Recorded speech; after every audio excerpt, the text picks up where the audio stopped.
বিএনপিরে চিনো মিয়া একেবারে নিচ্ছিন্ন কইরা ফেলবো, বুঝছো? বেশি বেশি লাফালাফি কইরো না। এই যে দেখেন না, আমার কথা না ভাই, আমি বিএনপি টেনপি করি না। এই যে দেখেন কি কই, মুরব্বী মানুষ।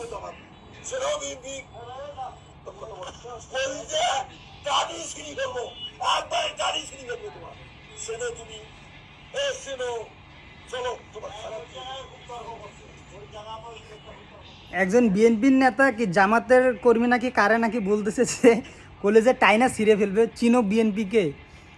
না রে ভাই, আসলে আমরা বিএনপিরে চিনি না। আমরা যে বিএনপিরে চিনতাম ওই বিএনপিরে আমরা ভুলে গেছি।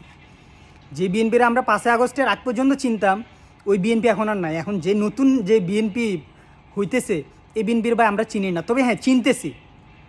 আপনাদের মতো কিছু মাথা মোটা নেতা, কিছু দালাল, পাঁচাটা গোলাম যারা ভারতের দালালি করছে, ওই আওয়ামী লীগের পাঁচাটি খাইছিল, আপনাদের মতো কিছু মানুষ থেকে এখন এখন বিএনপিকে চিনতেছি।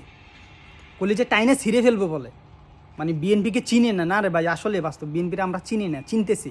তোরা চিনা, তোরা বিএনপিরে চিনা, আমরা চিনি। এরপর পালানোর রাস্তাটা কিন্তু বরাবর করে ঠিক করে রাখ, বুঝোস নাই? হাসিনার মতো এত প্রভাবশালী, এত হ্যাডামওয়ালা মানুষরা আমরা দৌড়াইতে মিয়া 36 দিন সময় লাগছে আমাদের মাত্র।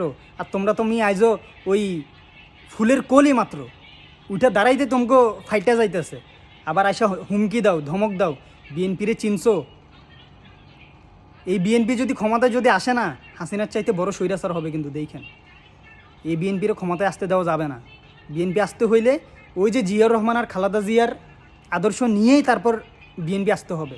আমরা ওই বিএনপিরে ভালোবাসি, আমরা এই ডাকাত বিএনপির আমরা ভালোবাসি না, এই ছিনতাইকারী বিএনপির আমরা ভালোবাসি না। আমরা যে বিএনপি চাই সেই বিএনপি আসলে আমরা তাদেরকে সাপোর্ট করবো। আর নাহলে এই বর্তমান যে বিএনপি আছে এই বিএনপি যদি আসে, ওই যে আপার মতো পাঠাই দিম আপার দেশে, মনে রাখো। তখন আমগরেই চিনবা না। এখন তো চিনতো আমগরে, তখন আমগরেই চিনবা না। দেখো পরিচয় বদলাই ফেলবো তখন।